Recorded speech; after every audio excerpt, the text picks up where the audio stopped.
다 같이 하나님의 말씀 보겠습니다. 오늘 저에게 주시는 하나님의 말씀은 창세기 1장 1절부터 요한계시록 22장 말씀인데 시간상 다 읽을 수는 없고 에베소서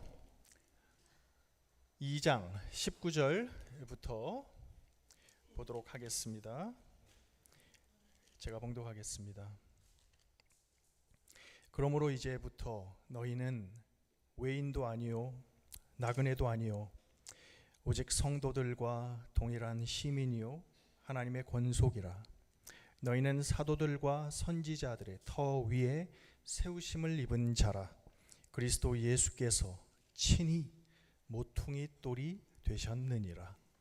그의 안에서 건물마다 서로 연결하여 주 안에서 성전이 되어 가고 너희도 성령 안에서 하나님이 거하실 처소가 되기 위하여 그리스도 예수 안에서 함께 지어져 가느니라.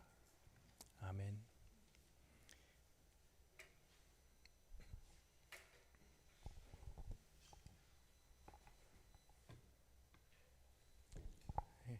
여러분 다시 또 이렇게 만나 뵙게 돼서 반갑습니다. 한 달 됐나요? 제가 마지막 주일 설교할 때는 또 언제 또 뭐 보게 될까 싶은 마음에 시간 가는 줄도 모르고 설교를 그때 보니까 1시간 2분을 했더라고요. 주일 설교를. 그래서 40분을 넘기면 안 된다고 목사님 그렇게 말씀하신 건 아니었지만 근데 너무 길게 했다 싶은데 어쩌죠. 오늘도 짧지는 않을 것 같은데 1시간 넘지 않도록 57분만 그렇게 하면 좋겠는데 모르겠습니다. 다룰 내용은 사실 한 3시간 정도 하면 좋겠는데 좀 줄여서 한 40분 넘지 않도록 하는 게 지금 제 목표입니다. 약속은 못 하겠습니다. 맞습니다. 그래서 그냥 축도를 먼저 좀 하고 여러분들 중에 설교 도중에 또 가셔야 될 분들은 그냥 가시도록 하면 어떨까 또 뭐 그런 생각도 하는데 모르겠습니다. 제가 아까 오늘 본문 말씀이 창세기 1장부터 요한계시록 22장까지라고 말씀드렸는데 농담이 아니라 정말 그렇습니다. 모든 설교의 설교 본문은 저는 창세기부터 요한계시록까지 성경 전체여야 한다고 생각을 합니다. 하나님께서 우리에게 이 성경을 주셨는데 이 성경 66권은 성령의 감동으로 인하여 쓰여진 책입니다.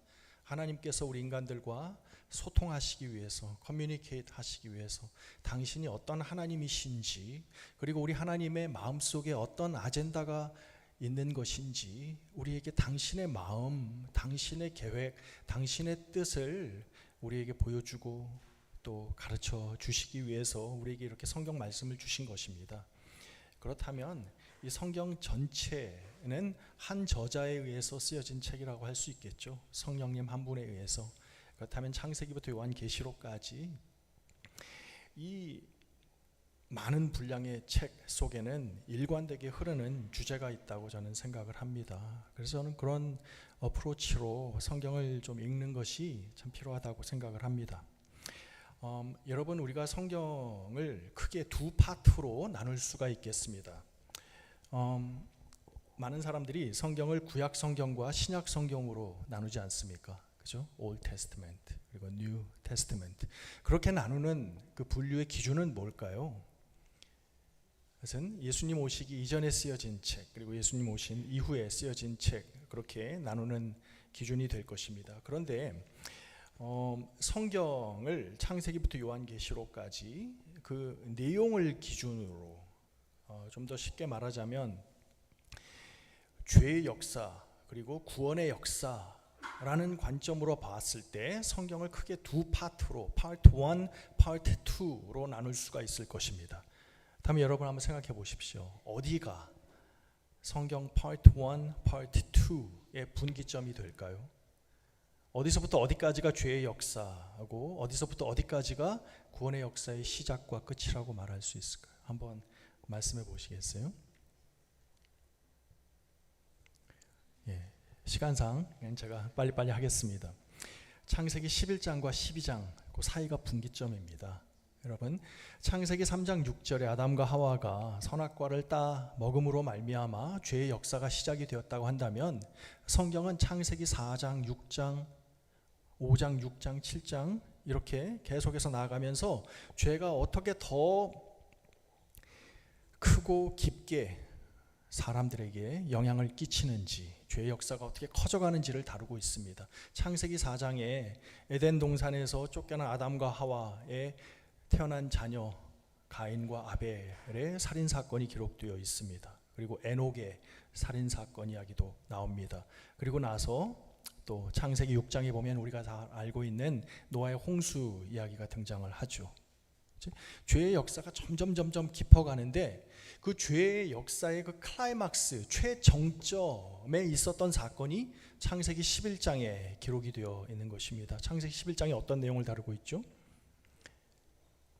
바벨 사건입니다. 여러분 한번 좀 보시면 좋겠습니다. 창세기 11장에 보시면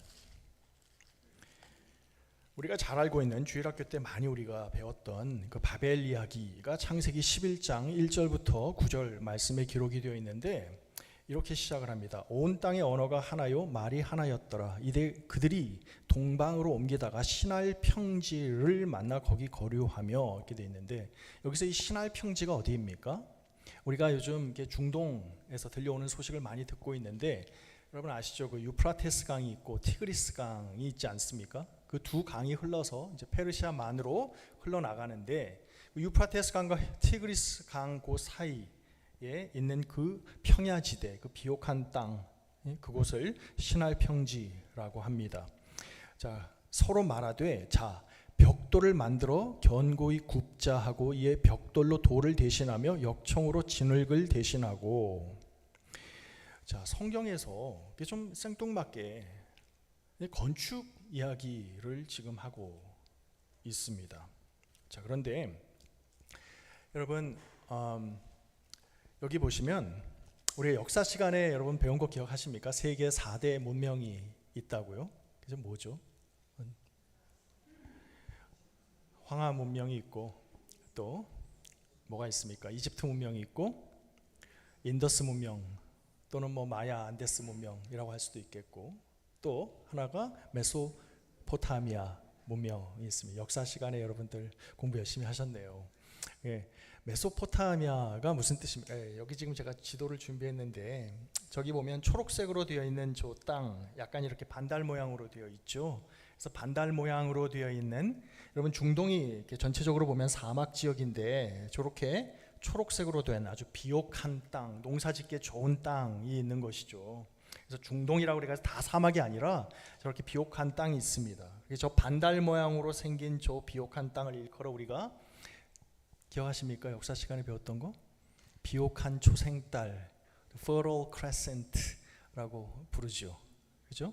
여기 끝자락에 보시면 여기 메소포타미아라고 써 있는데, 저기서부터 우리가 잘 알고 있는 그 메소포타미아 문명이 이제 발원하기 시작을 합니다. 메소포타미아는, 메소는 in between, 뭐 사이에라는 뜻이고, 포타미아는 rivers라는 뜻입니다. 그러니까 메소포타미아는 강 사이에 있는 땅, 그죠? 유프라테스와 티그리스 강 사이에 있는 그 땅을 중심으로 해서 저 메소포타미아 문명이 시작이 됩니다. 자, 그런데 저 메소포타미아가 중요한 것은 우리가 잘 알고 있는 아브라함, 믿음의 조상, 그 아브라함이 바로 저 메소포타미아 문명의 사람이었던 것입니다. 그렇죠? 팔레스타인 출신이 아니죠. 저 메소포타미아에 살고 있었던 저 유프라테스 강 유역, 페르시아만으로 들어가기 바로 전에 좀 아랫부분에 우르라고 하는 곳이 있는데, 거기가 아브라함의 고향 땅입니다. 그렇죠? 그런데 바로 저 메소포타미아에 이 바벨이라고 하는, 지금 우리가 창세기 11장에 읽고 있는 이 바벨의 이야기는, 성경학자들이 말하기를, 여러분 저는 어렸을 때 주일학교 때 바벨탑 그러면 뭐 제크와 콩나물 이런 것처럼 아주 제가 한국에 있을 땐 63 빌딩이 제일 큰 건물이었는데, 우리 주일학교 선생님 63 빌딩을 비유로 해서 말씀하셨던 게 기억이 나요. 근데 지금은 이제 뭐 롯데타워가 될까요? 뭐가 될까요? 아주 높은 건물, 구름을 뚫고 올라가는 그런 고층 건물, 단일 건물 이렇게 묘사를 했었습니다. 그런데 성경학자들은 말하기를 이 창세기 11장에서 이야기하고 있는 이 바벨은 지금도 4,000년, 5,000년이 지난 지금도 이 메소포타미아 전역에 17군데의 유적이 남아있는 지구랏일 것이다. 그렇게 이야기합니다. 여러분 역사 시간에 지구랏 다 배워서 아시죠? 오케이. 지구랏 사진을 보여드릴게요. 다음 사진에 보시면 저게 지구랏입니다. 지구랏.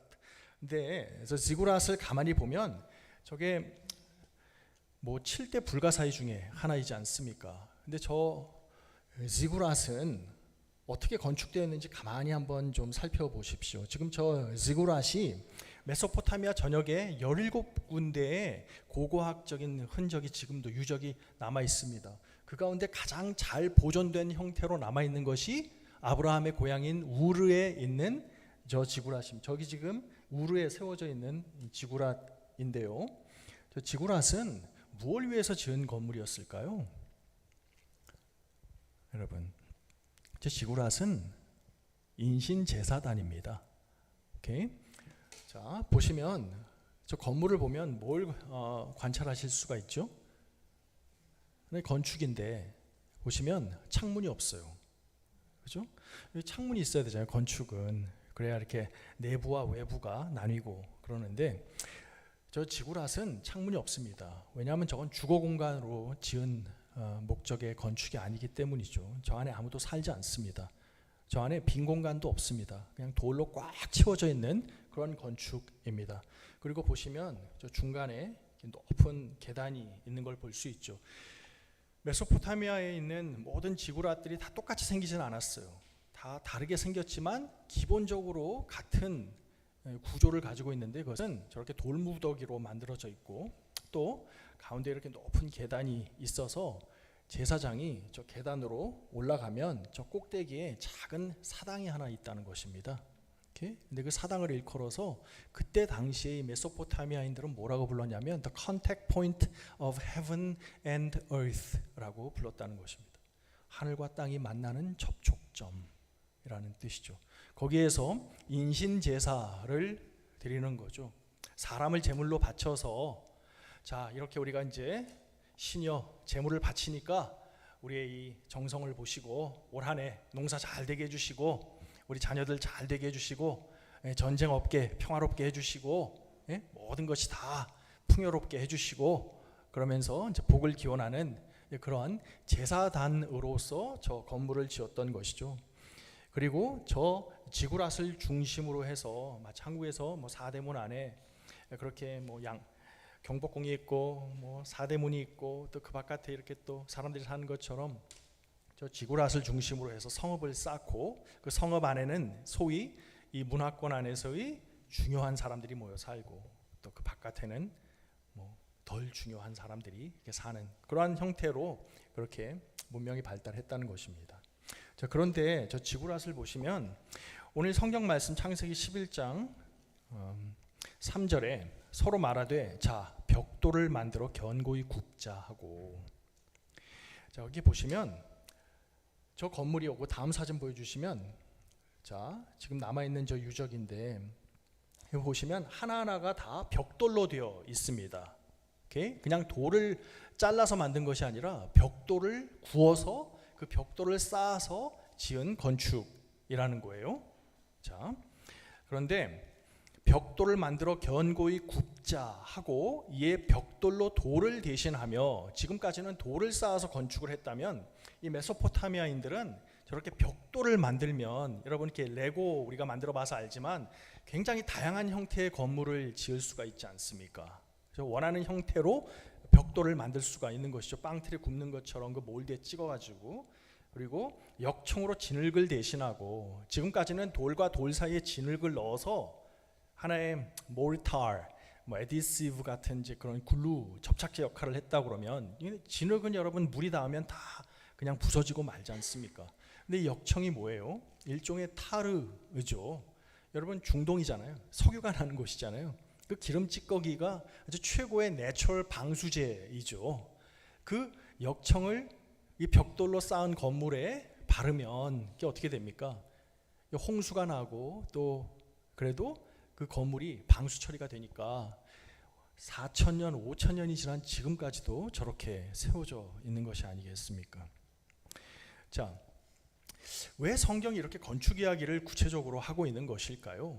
그럼 메소포타미아 문명은요, 불의 문명이었습니다. 불을 자유자재로 다룰 줄 아는 그런 기술을 가지고 있었던 문화죠. 불을 높은 온도로 가열하는 그 기술, 그것은 마치 오늘 21세기의 AI 기술과도 반도체 기술과도 맞먹는 그때 당시에는 최첨단의 기술이었던 것이었습니다. 그래서 높은 온도로 불을 가열하면 그걸 가지고 철을 가열해서 철기 문화를 가져올 수 있었고, 그죠? 아주 질 좋은 무기를 만들 수도 있었던 그런 메소포타미아 문명이었습니다. 여러분 기억하시기 바랍니다. 메소포타미아는 불의 문명이었다는 것을. 도자기를 해보신 분들 혹시 계십니까? 도자기를 해보면 흙을, 그 클레이를 여러분 높은 온도로 가열하면 그 클레이가 어떻게 됩니까? 그 가마 안에 들어가서 그 흙이 이제 세라믹이 도자가 되는 것이죠. 그러면 그 흙의 분자 구조가 다 재결합되면서 아주 단단한 돌처럼 튼튼한, 그죠? 집어던져도 잘 깨지지 않는 그런 도자기로 물질이 바뀌게 되는 것이죠. 그죠? 자, 그래서 그렇게 벽돌을 가지고 이 건물을 지었다는 것입니다. 근데 아브라함이 바로 저 우르에 살았던 사람이에요. 자, 그런데 하나님께서 아브라함의 창세기 12장에 보면 이 바벨 이야기가 끝나고 나서 바로 아브라함과 사라라고 하는 75세 된 노 부부를 하나님이 부르셔서 내 본토 아비집을 떠나 내가 너에게 지시하는 땅으로 가라고 말씀을 하십니다. 그 명령을 하란이라고 하는 곳에서 받고 아브라함과 사라가 이제 이민을 떠납니다. 75세에 이민을 가는데 저 우르를 떠나서 이제 어디로 갑니까? 그 비옥한 초생딸 그 땅을 이렇게 반달 모양으로 따라서 대한항공을 타고 가는 것도 아니고 에어 프리미어를 타고 가는 것도 아니고 걸어서 갔겠죠. 그래서 하나님 명령하신 그 팔레스타인 땅으로 갑니다. 오케이? 자, 가는데 여러분 성경을 자세히 읽어보면 창세기 이제 12장부터 이제 아브라함의 이야기를 읽어보시면 하나님께서 이제 저 팔레스타인 땅, 그죠? 그 땅으로 가라고 말씀하셨는데 지금 이거 뉴스에서 자꾸 보게 되는 그 땅입니다. 그 팔레스타인 그 땅. 근데 아브라함과 사라가 웬일인지 그 팔레스타인 땅에 정착하는 게 아니라 거기를 지나쳐가죠. 어디로 갑니까? 이집트로 갑니다. 그죠? 기억하십니까? 아브라함과 사라가 이집트로 가요. 거기서 이집트의 왕에게 사라가 이제 아내로 뺏길 것 같으니까 아브라함이 이거 내 누이라고 이제 속이고 뭐 그런 이제 여러 에피소드가 또 창세기에 기록되어 있는 거 여러분 기억하시죠?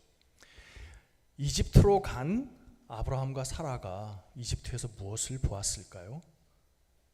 여러분 다음 사진을 보여주시면 저게 이제 그 지구라스로 올라가는 저 계단입니다. 오케이. 자, 이 피라미드입니다. 여러분 저 피라미드를 가만히 한번 생각해. 우리가 다 잘 알고 있는 피라미드인데 저 피라미드 돌 하나하나 저 밑에 사람이 서 있는 거 보이십니까?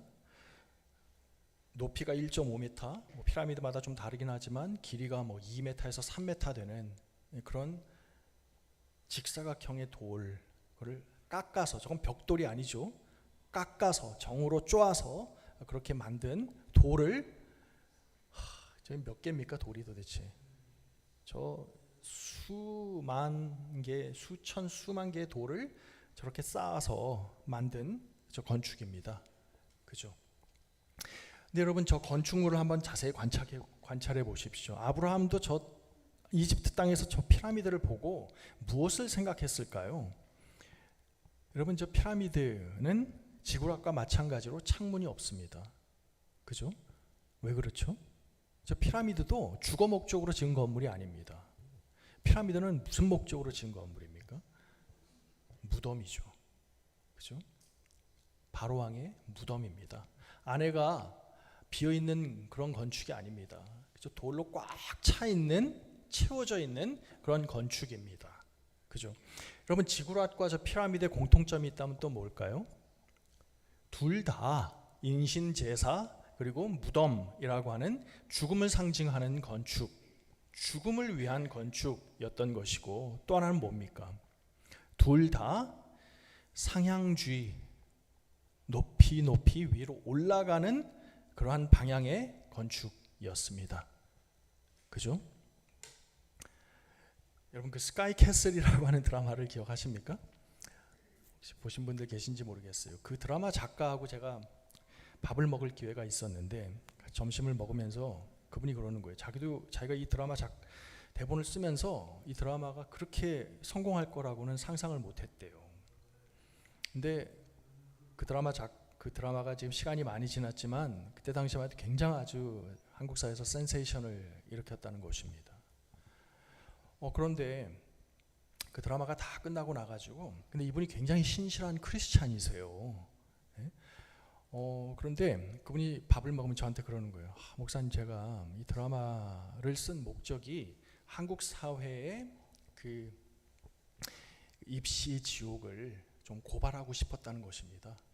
그래서 한국 사회 이런 경쟁과 치열한 어떤 그 명문대에 들어가기 위한 그 아이들이 치러야 되는 그 지옥 같은 현실을 고발하고 싶어서 이 드라마를 처음에 집필을 했는데, 자기의 목적과는 완전히 다르게 이 드라마가 그렇게 흥행을 하고 나서 이 드라마가 끝난 뒤에 사교육 시장이 더욱더 활성화되었다는 거예요. 저렇게까지 하지 않으면 안 되는구나, 저런 방법이 있었구나, 그러면서 그렇게 자기가 전혀 원하지 않았던 방향으로 그렇게 사교육 시장과 또 입시의 그런 현실이 흘러갔다고 저한테 그런 이야기를 하는 걸 들은 기억이 있습니다. 그 드라마에 보면, 여러분 보신 분들 기억하실지 모르겠지만, 이제 어떤 그 등장인물 그 집이 굉장히 부잣집인데, 그 집 거실에 리빙룸 한가운데에 뭐가 있었죠? 피라미드가 있어요. 근데 그 아버지가 그 아들한테 이제 그 피라미드 앞에서 피라미드를 보여주면서 교육을 하는 거예요. 야, 너는 이 피라미드를 봐. 이 정점에 오르지 않으면 안 되는 거야. 2등도 소용없어. 1등이 돼야 돼. 네? 그러면서 이 피라미드의 꼭대기에 올라가라고 그렇게 피라미드 앞에서 시청각 교육을 시키고 있는 그런 장면이 그 드라마에 나옵니다. 여러분, 제가 이 이야기를 왜 하냐면, 아브라함이 자신의 고향 우르에서 지구랏을 보고, 그죠? 그리고 이집트에 가서 저 피라미드를 보고 이제 팔레스타인 땅으로 돌아옵니다. 그래서 그 팔레스타인 땅에서 아브라함과 그의 가족들이 건축가가 돼요. 오케이? 근데 아브라함이 지었던 그 건축이 뭡니까? 여러분, 아브라함과 그 아브라함의 아들 이삭에게 그 팔레스타인 사람들, 블레셋 사람들이 지어준 별명이 있죠. 그게 뭡니까? 우물 파는 자들입니다. 오케이? 우물을 팠던 거예요. 아브라함과 이삭이. 중동 지역 물이 귀한 곳이니까 어디 가든지 제일 먼저 우물을 파서 물을 확보해야 되는 것이죠. 자, 그런데 이 물을 파면 그 팔레스타인 그 원주민들이 와서 또 그 우물을 다 이제 돌로 채웁니다. 그러면 또 아무 말 없이 또 옆에 가서 또 우물을 파고, 또 팔레스타인 사람들이 그 우물을 또 돌로 채우면 또 옆에 가서 우물을 파고, 계속해서 아브라함과 사라는 우물을 파는, 이삭은 우물 파는 작업을 하면서 다닙니다. 그죠? 우물 파는 자들이었다는 것입니다. 여러분 생각해 보세요. 지구랏, 그리고 피라미드, 그리고 이 우물이 있습니다. 이 세 건축의 차이가 뭘까요? 저게 고대 이스라엘 땅에서 발견되는 우물인데, 저거는 뭐 아브라함이 판 우물은 아닐 거고요. 아마 저런 형태로 팠을 거라고 생각되는 우물입니다. 한번 생각해 보세요. 지구рат도 그렇고 피라미드도 그렇고 둘 다 상향주의의 건축입니다. 높이 쌓아 올리는, 그래서 한 정점을 향해서 올라가는 형태로 되어 있습니다. 제사장이 그 계단을 밟고 가장 꼭대기까지 올라가기 위한 상향주의 건물의 지구рат과 피라미드 한 정점, 그 밑에 있는 것들은 모두가 다 한 그 꼭대기의 정점을 떠받치기 위한 목적으로 지어진 건축. 그래서 제일 꼭대기만 중요하고 밑에 있는 것들은 그저 그 꼭대기를 받치기 위한 목적으로 지어진 그러한 건축. 그죠? 지구락과 피라미드는 속이 꽉 차 있습니다. 사람이 살기 위한 건물이 아니기 때문이죠. 그죠? 지구락과 피라미드를 볼 때마다 저는 그 하덕교의 노래가 생각이 납니다. 내 속에 내가 너무도 많아 입니다. 내 속에 내가 너무도 많아 인 건물이에요. 둘 다. 그죠? 근데 반면 우물은 어떻습니까? 속이 비어 있습니다. 그리고 하향주의, 밑으로 파고 내려가는 건축이죠. 그리고 우물이 상징하는 것은 무엇입니까? 생명입니다. 물, 그죠? 사람을 살리기 위한 건축인 것이죠. 여러분, 하나님께서 아브라함을 택한 그 목적이 무엇이었을까? 아브라함의 어떤 면을 보시고 하나님이 아브라함과 사라를 택하셨을까? 아브라함이 만약에 우르에서 지구랏을 또 이집트의 피라미드를 보고 팔레스타인에 와서 나도 저런 위대한 건축을 지어서 하나님께 영광 돌릴 거야 라고 생각했다면 어땠을까요? 근데 그는 그렇게 생각하지 않고 우물을 팝니다. 우물을 볼 때마다 이건 참 이 기독교가 우물이지 그런 생각이 들어요. 예. 하나님은 어떤 하나님이시냐면 높이가 아니라 깊이를 추구하는 그런 사람들을 찾고 계시는 것이 아닐까? 제가 중학교 2학년 때 85년도에 미국으로 이민을 왔는데요. 제가 중학교 2학년 때 학교에서 있었던 일을 저는 지금도 잊지 못합니다. 어느 날 선생님께서 우리 반 아이들을 모두 다 복도로 나가라고 그러는 거예요. 복도에 나갔어요. 그때만 해도 제가 71년생인데 인구가 되게 많았던 때예요. 한 반에 70명이 넘었어요. 그리고 저희 학교에 12반이 있었어요. 그런 때였습니다. 지금은 뭐 저출산율 때문에 그렇지 않지만, 근데 우리 반 아이들이 모두 다 복도에 나가는 선생님이 한 명 한 명씩 호명을 하는 거예요. 아무개 아무개 여기 앉아. 이렇게 둘이 짝을 지어주는 거예요. 그리고 또 아무개 아무개 그 다음 줄 앉아. 아무개 아무개 세 번째 아무개 아무개. 그러면서 처음에는 아이들이 이게 무슨 기준으로 이렇게 앉히는 걸까? 이게 뭐 이름에 가나다 순도 아니고 뭐 키 순서도 아니고 처음에는 이게 모르겠더라고요. 근데 이제 아이들이 얼마나 눈치가 빨라요. 이게 가만히 보니까 이게 뭐가 기준이었을까요? 여러분 짐작하실 수 있겠어요? 선생님이 그 전에 있었던 월말고사에서 1등 했던 아이와 꼴찌 했던 아이를 짝으로 같이 앉히고 2등과 꼴찌에서 2등 했던 아이를 짝으로 그 두 번째 줄에 앉히고 3등과 꼴찌에서 3등 이렇게 한 줄씩 이렇게 앉힌 거예요. 이건 어떻게 됐을까요? 그 전까지만 해도 중학교 2학년 6반 저희 반에는 차별이 없었어요. 애들 사이에 서열이 없었어요. 축구장에 가면 모두가 함께 어울려서 축구했고 또 오징어 포, 스퀴드 게임이죠. 그거 같이 했고 씨름하고 철봉에 매달려 놀고 아무런 차별도 서열도 없는 그런 아이들이었는데 그 시험이 끝나고 나서 그리고 선생님께서 그렇게 앉히고 나서 어떻게 됐을까요? 그 반 안에 아주 이상한 다이내믹이 생기게 되었습니다. 선생님은 또 왜 그렇게 했을까요? 나중에 알게 된 이야기인데 12반이 있었는데 그 반 가운데 6반이었던 우리 반이 꼴찌를 했던 거예요. 근데 이게 선생님들 사이에서 또 교장 선생님한테 야단을 맞았나 봐요. 그러니까 꼴찌한 선생님한테 굉장히 이렇게 우리 담임 선생님이 야단을 맞았는지 성적을 올리기 위해서 특단의 조치로 그렇게 1등과 꼴찌를 앉히고 그렇게 했던 겁니다. 그러니까 지금까지는 우리 반의 1등이 누군지 몰랐어요. 우리 반의 꼴찌가 누군지 몰랐어요. 관심도 없었습니다, 사실. 근데 그 사건이 있고 나서 우리 반에 1등이 누구구나, 우리 반의 7등이 누구구나, 43등이 누구구나, 우리 반 꼴찌가 누구구나, 이걸 다 알게 된 거죠. 어떻게 됐을까요?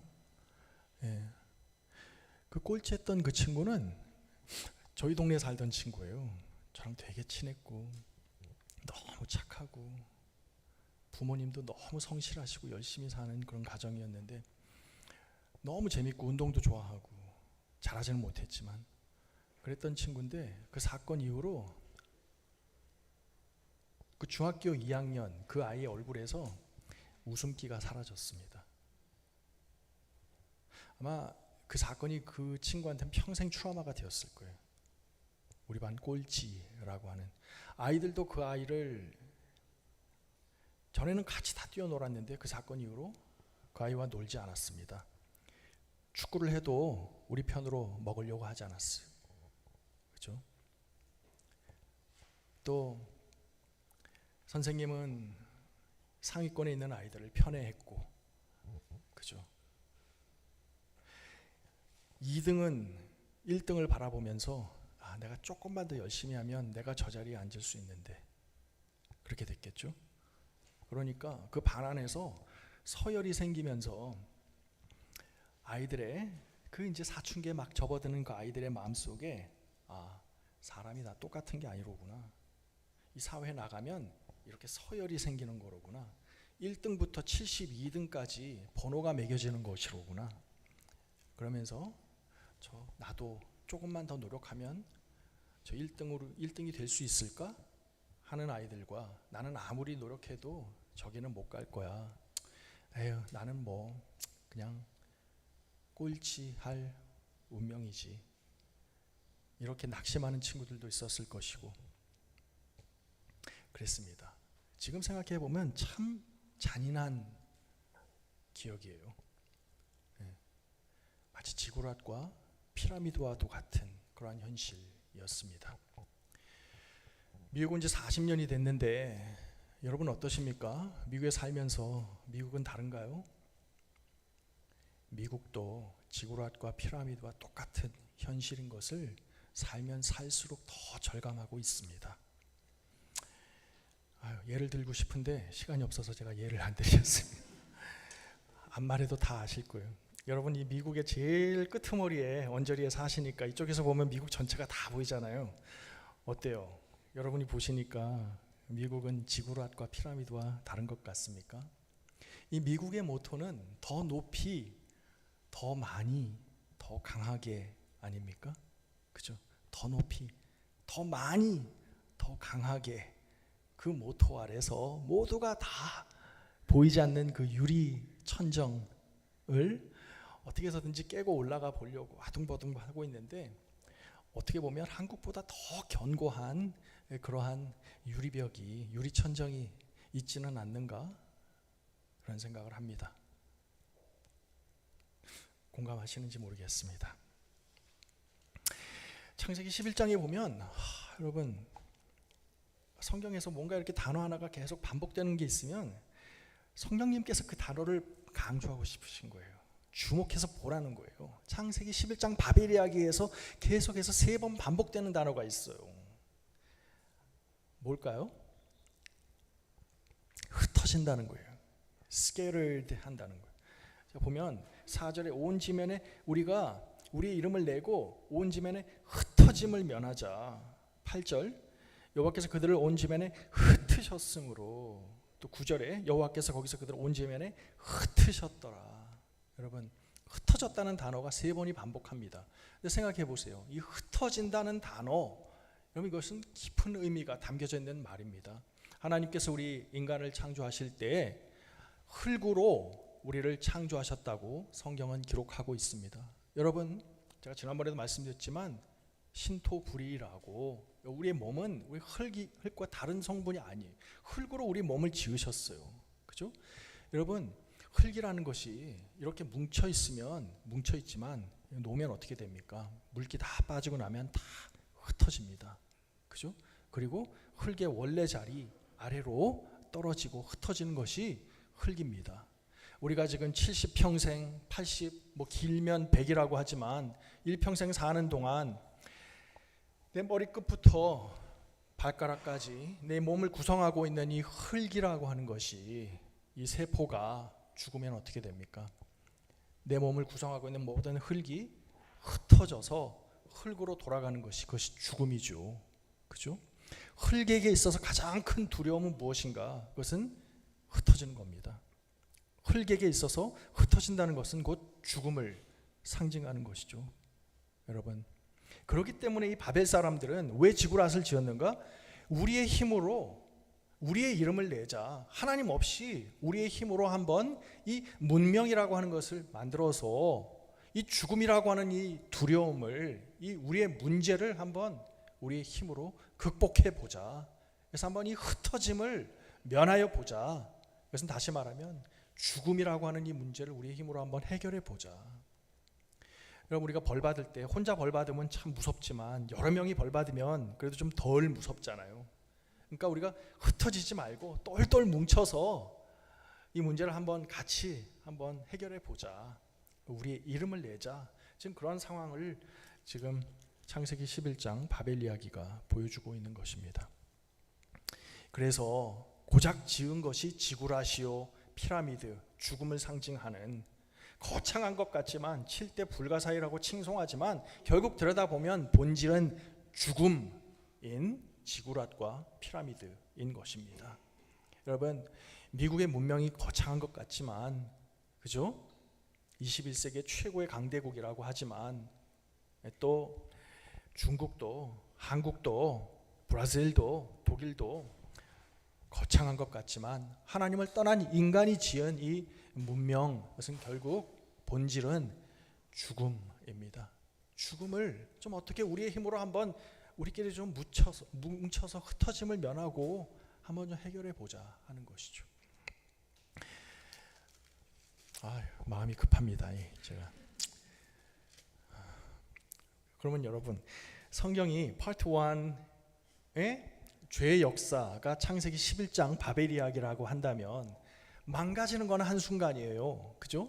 그런데 파트 2가 창세기 12장부터 요한계시록 22장까지라고 한다면 회복되는 거는 참 지난한 역사가 걸린다는 것이죠. 그러면 여러분, 창세기 11장이 파트 1의 클라이막스, 죄의 역사의 최절정이라고 한다면 파트 2, 구원 역사의 가장 클라이막스는 어디일까요? 어느 사건이 바벨 사건과 대조되는 구원 역사에 있어서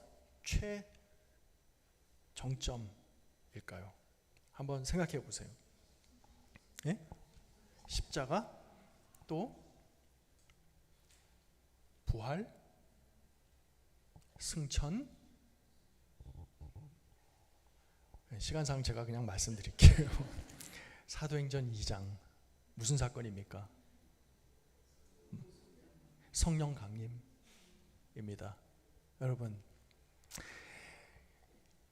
이 사도행전이 저자가 누구라고 말씀드렸습니까? 누가잖아요. 그죠? 누가복음도 썼고 누가가 사도행전도 썼는데 이 사도행전을 쓴 누가는 창세기를 참 잘 알고 있는 저자예요. 그리고 그 성령 사건, 강림 사건, 그 사도행전 2장을 가만히 들여다보면 그 사건을 기록한 누가가 창세기 11장 이 바벨 사건을 염두에 두고 그 바벨 사건을 리버스 시키는 그러한 구조로 사도행전 2장을 기록하고 있습니다. 오케이, 그러면 한번 보실까요? 사도행전 2장을 좀 한번 보시죠. 제가 다음 주는 좀 짧게 할 거예요. 이번 주만 좀, 이게 아무리 짧게 하려고 해도 뭐 코끼리를 주머니에다 집어넣으려고 그러면 참 어쩔 수가 없습니다. 사도행전 2장 1장부터 보면 좋은데 사도행전 2장 1절 보십시오.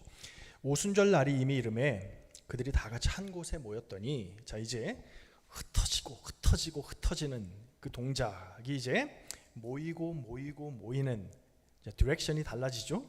자 2절에 호련히 하늘로부터 급하고 강한 바람 같은 소리가 있어 그들이 앉은 온 집에 가득하며 마치 불의 혀처럼 갈라지는 것들이 그들에게 보여 각 사람 위에 하나씩 임하여 있더니.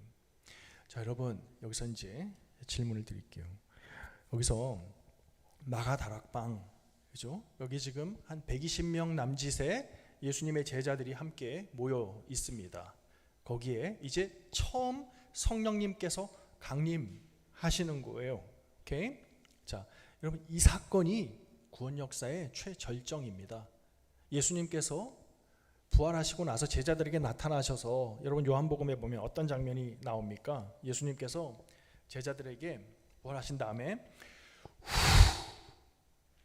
진짜 실제로 성령을 받으라 그렇게 말씀하시지 않아요? 그리고 나는 이제 아버지의 곁으로 돌아가지만 이제 내 자리를 대신해서 보혜사 성령을 너희들에게 보내줄 것이고 그 성령님께서 내가 너에게 지시하고 분반 모든 말씀들을 다 기억나게 할 것이다.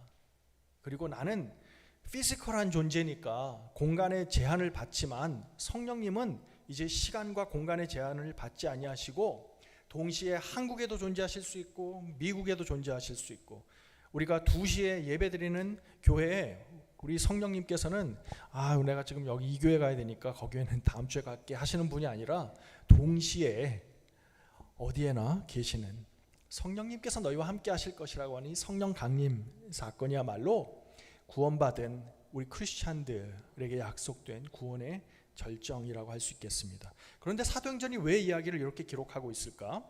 보시면 호련히 하늘로부터 급하고 강한 바람 같은 소리, 여기서 이 바람으로 묘사하고 있는 이 바람이 뭐예요?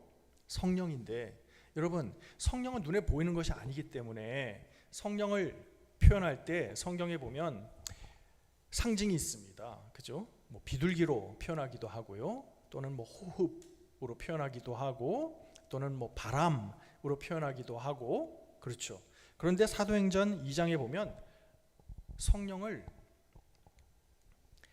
급하고 강한 바람 같은 소리가 있어 그들이 앉은 온 집에 가득하며 자 보세요. 3절에 마치 불의 혀처럼 갈라지는 것들이 그들에게 보여 각 사람 위에 하나씩 임하여 있더니. 자 여러분 왜 누가가 성령 강림 사건을 이렇게 기록하고 있는 걸까요? 왜 누가는 성령님을 불로 상징하고 있는 걸까요? 여러분 성령님이 비둘기입니까? 아니죠. 그러면 우리가 바깥에서 길에서 이렇게 보는 비둘기를 볼 때마다 엎드려 경배해야겠죠. 그죠? 바람이 불면 하나님 해야겠죠. 성령님은 바람 같은 분이고 성령님은 비둘기 같은 분이지만 비둘기가 성령은 아닙니다. 바람이 성령은 아닙니다. 그죠? 성령님이 불과 같은 분이시지만 불이 성령은 아니죠. 근데 왜 성령님을 불로 묘사하는 걸까요? 바벨 사건을 지금 염두에 두고 있는 것입니다. 그러면 여러분 제가 아까 기억하라고 말씀드렸는데 메소포타미아는 불의 문명이라고 높은 불을 가열할 수 있는 그 테크놀로지를 가지고 있었던, 그래서 흙을 높은 온도로 가열하면 도자기가 되는, 세라믹이 되는 그 기술을 가지고 있었던, 도자기는 착각했을 것입니다. 내가 원래 흙인데 불로 말미암아 내가 이렇게 단단한 도자가 되었구나, 이제 난 더 이상 흙의 운명이 아니야 라고 우쭐했을지 모릅니다. 그죠? 그런데 도자도 결국은 흙입니다. 던지면 깨어지는 흙에 불과하죠. 그런데 사도행전 오늘 2장에 보니까 오순절 다락방에 각 사람 위에 그 불이, 성령님께서 불의 혀처럼 그들 한 사람 위에 각자 하나씩 임하여 있더라. 여러분 지금 누가는 뭘 얘기하는 거냐면 성령님을, 지금 이 마가다락방을 가마로 묘사하고 있는 겁니다. 예수님의 그 120명의 제자들, 흙으로 지음받은 그들이지만 성령의 불, 메소포타미아의 불이 아니라 성령의 불로 말미암아 새로운 벽돌로 지금 지어지고 있는 이 가마를 묘사하고 있는 것이죠. 마가다락방은 영적인 가마였던 것입니다. 거기서 지금 하나님께서 벽돌을 굽고 있는, 새로운 차원의 벽돌을, 이 세상이 알지 못하는 지구라세 벽돌 아니라, 피라미드의 돌 아니라 하나님께서 이 벽돌을 지금 짓고 계신, 그들이 다 성령의 충만함을 받고 성령의 말하게 하심을 따라 다른 언어들로 말하기를 시작하니라. 바벨에서 모든 언어가 흩어졌는데 이제는 그 리버스되는 사건이 벌어지고 있어요. 근데 여기서 여러분, 지금 이야기는 우리가 성령을 받으면 우리가 한 번도 배워본 적이 없는 제2 외국어, 제3 외국어를 하게 된다는 이야기가 아닙니다. 내가 한 번도 배운 적이 없는데 중국말을 막 샬라샬라 하게 되고 독일어를, 스페니쉬를 막 유창하게 하게 된다는 그런 의미가 아니에요. 그렇죠?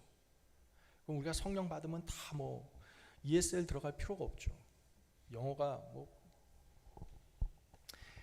여기서 이야기를 왜 기록하고 있는 걸까요? 바벨에서 있었던 그 이야기에 리버스되는 이 이야기를 여기서 우리가 눈여겨봐야 될 것은, 여러분, 성령을 받으면 어떤 사람들은 방언의 은사를 받기도 하고 또 예언의 은사를 받기도 하고 신의 은사를 받기도 하지요. 성경에도 그렇게 기록이 되어 있습니다. 근데 모든 그리스도인들이 다 그 성령의 은사를 받는 건 아니죠. 그런데 성령을 받은 모든 그리스도인들에게 모두 성령을 받았다고 한다면 나타나는 현상, 증상이라고 할까요? 그것이 있다면 다른 사람의 언어로 말하기를 시작하게 되는 것입니다. 여러분, 우리가 구원받으면 우리의 언어가 구원됩니다. 네. 저 사람이 물인지 포도주인지 어떻게 알까요? 저 사람이 물인지 포도주스인지 포도주인지 어떻게 알아요? 그의 언어를 보면 안다는 것입니다. 저가 사용하는 언어가 죽이는 언어인지 살리는 언어인지. 여러분, 성령을 받으면 우리가 비로소 다른 사람의 언어로 말하게 된다는 거예요. 지금까지 이 세상, 이 지구рат과 피라미드의 세상에서는 어떤 세상이냐면 내가 1등이 돼서 영향력 있는 사람이 돼서 엘리트가 되어서 남들 위에 올라서는 자가 되어서 내 말, 내 주장이 관철되는 것이 성공이라고 여겨지는 이 세상 아닙니까? 많은 사람들이 자녀들 교육할 때도, 야, 너는 네 주장을 똑부러지게 얘기해. 어디 가서 네가 원하는, 확실하게 네가 원하는 걸 이야기하고, 그리고 너의 주장이 관철되도록 하는 거, 그게 성공이야. 그죠? 그게 이 세상 아닙니까? 그런데 그걸 성공이라고 여기고 내 뜻을 관철시키는 게 그게 성공이라고 여기는 이 세상에서 하나님의 사람들은 어떤 사람이냐면 높이가 아니라 깊이를 추구하며, 또 내 언어를 네가 알아들어 먹어, 왜 내 말을 못 알아먹어가 아니라 상대방의 언어로 말하게 되는 것. 여러분, 상대방의 언어를 알아듣는 것도 참 귀하지만 그거는 소극적인 소통이고요. 상대방의 언어를 알아듣는 것뿐만 아니라 상대방의 언어로 말하게 되는 것은, 이것은 아주 능동적인 그러한 소통이죠. 성령의 사람이 된다는 것은 내 아내에게 왜 내 입장을 이렇게 못 알아줘? 왜 내 사정을, 왜 내 이야기를 안 들어주는 거야? 아내에게, 자녀에게, 직장 동료에게, 주변에 있는 모든 사람들에게 내 입장, 나의 마음, 내 느낌, 나의 뜻, 이 언어가 성령을 받게 되고 나면 상대방의 언어로 말하게 되는 것입니다. 지금까지 한 번도 내가 내 배우자의 언어로 이야기해 본 적이 없었는데 성령을 받게 되고 나면 그 사람의 입장이 되어주는 것. 한 번도 나는 내 자녀의 입장에서 내 아버지로서의 나의 뜻만 관철시키기에 급급했는데 자녀의 입장에서 들어주는 것 넘어서서 자녀의 입장으로 말하게 되는 것입니다. 좀 예를 들면서 해야 되는데 지금 시간이 없으니까 그냥 지금 덩어리만 얘기하고 넘어갑니다. 그래서 오늘 에베소서 말씀을 보시면요, 오늘 우리가 본문으로 읽었던 말씀인데, 너희는 사도들과 선지자들의 터 위에 세우심을 입은 자라. 그리스도 예수께서 친히 모퉁이 돌이 되셨느니라. 여러분, 예수님을 목수라고 우리가 얘기를 해요. 제가 지금 목수 일을 하고 있으니까 전 관심이 많은데, 헬러에 보면 그 목수라고 번역되어 있는 그 단어는 텍톤이라고 하는 단어입니다. 예? 기술자라는 뜻이에요. 오케이? 그런데 이 텍톤은요, 우리가 아는 그런 목수가 아니에요. 예수님 당시에 무슨 나사렛 동네에 무슨 홈디포가 있었겠습니까? 무슨 뭐 부엌에다 캐비넷을 만들고 뭐 아일랜드를 만들고 식탁을 그런 목수가 아니에요. 나무가 없어요. 그죠? 팔레스타인 땅에 아주 그냥 메마른 땅입니다. 나무가 뭐 굵어봐야 뭐 손목만한 그런 나무들은 목재가 없는 그런 땅인데, 무슨 뭐 백향목을 수입해다가 그걸 뭐 스테인을 하고 오일을 먹여가지고 그런 것이 아닙니다. 그럼 텍톤이 하는 일이 뭐였는가? 기술자, 특별히 건축 기술자들이었습니다. 돌이나 나무나 흙이나 이런 것들을 이용해서 건물을 짓는 사람들이었어요. 예수님은 육체 노동자였습니다. 특별히 돌을 많이 사용해서 돌을 쌓고 그렇게 집 짓는 사람. 예수님은 건축가였습니다. 예수님은 과연 건축가이셨습니다. 예수님은 이 땅에 건축하러 오셨습니다. 뭘 건축하러 오셨을까요? 성전 건축하러 오셨습니다. 그 이야기가 지금 우리가 읽은 이 에베소서 말씀에 나타나 있는 거예요. 그가 예수님께서 친히 모퉁이 돌이 되셨느니라, 코너스톤이 됐다는 거예요. 여러분, 돌로 이렇게 벽돌 쌓을 때 제일 먼저 딱 기준점을 삼잖아요. 그 모퉁이 돌이잖아요. 거기서부터 이제 줄을 먹여가지고 이렇게 돌을 쌓아 올려가는 것 아닙니까? 제일 중요한 게 그 모퉁이 돌이에요. 그의 안에서, 예수 안에서 건물마다 서로 연결하여 주 안에서 성전이 되어가고 그렇습니다. 여러분, 저기 저 벽돌들 보세요. 이 건물도 지금 벽돌 건물이지만 지구рат과 피라미드에서 그렇게 쌓여져 있었던 그 돌들은요, 돌이 돌의 어깨를 밟고 올라서기 위한 구조로 쌓여진 건축입니다. 그죠? 인신제사, 지구рат은 네가 죽어야 내가 사는 건축이잖아요. 그래서 저 사람을 희생 제물로 삼아야 내가 흥하게 되는 그런 세상 아니었습니까? 그죠? 정원은 딱 정해져 있는데 저 사람이 불합격해야 내가 합격하는 그런 세상, 저 사람이 희생돼야 내가 사는 그런 세상이죠. 그죠? 그리고 저 사람을 밟고 올라서야 되는, 그리고 내가 올라가야만 되는 그런 세상. 저 벽돌이 다 그렇지 않습니까? 그래서 이렇게 오버랩되어서 쌓여져 있는 구조인데, 저 벽돌이 구원을 받으니 어떻게 됩니까? 이제 다른 벽돌은 내가 밟고 올라서야 될 어깨가 아니라 이제 함께 어깨 동무하고 서로 연결하여 주 안에서 성전이 되기 위해서 저 벽돌 하나만 빠지면 다 무너집니다. 그죠? 그러니까 이제 상대방은 내가 밟고 올라서야 될 대상이 아니라 저 벽돌이 없으면 나도 존재할 수 없는, 함께 공생할 수밖에 없는, 그래서 환대할 수밖에 없는 그러한 대상이 되는 것이죠. 사람을 보는 눈이 달라지게 되는 것입니다. 내가 착취해야 될 대상이 아니라 이제 함께 지어져 가야 되는. 저 벽돌이 하나 모난 게 있습니까? 다 똑같은 모양이지 않습니까? 하나님 안에서 우리는 서열이 없어요.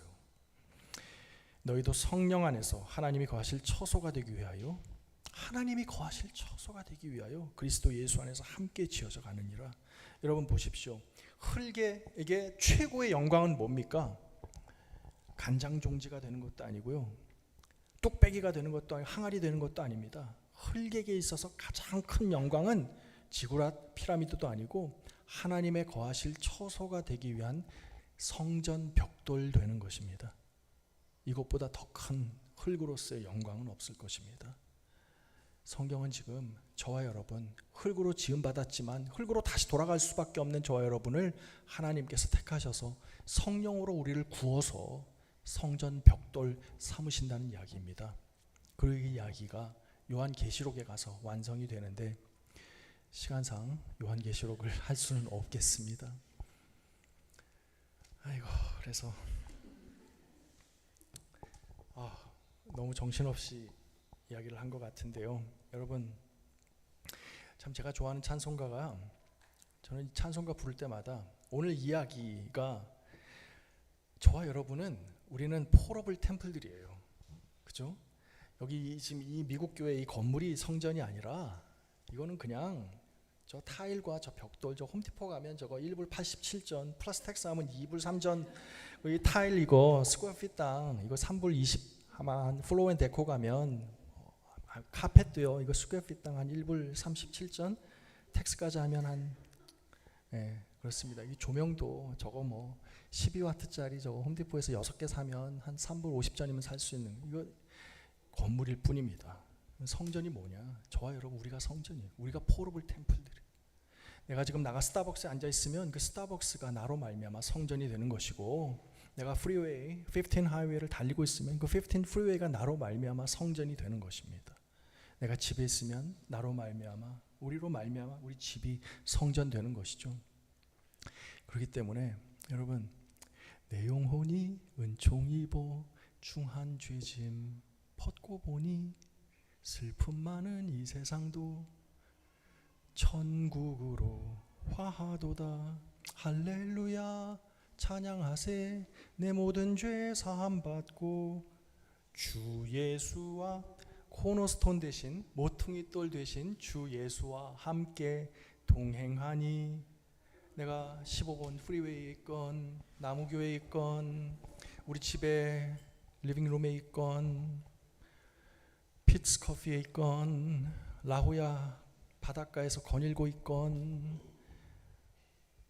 가끔 LA 오시던 그 어디나 하나님 나라인 거죠. 그러니까 여러분, 전 LA에서 성전으로 잘 살 테니까 여러분들도 이 땅에서 성전으로 잘 사시고, 근데 여러분, 우리 한 사람 한 사람이 성전인데요.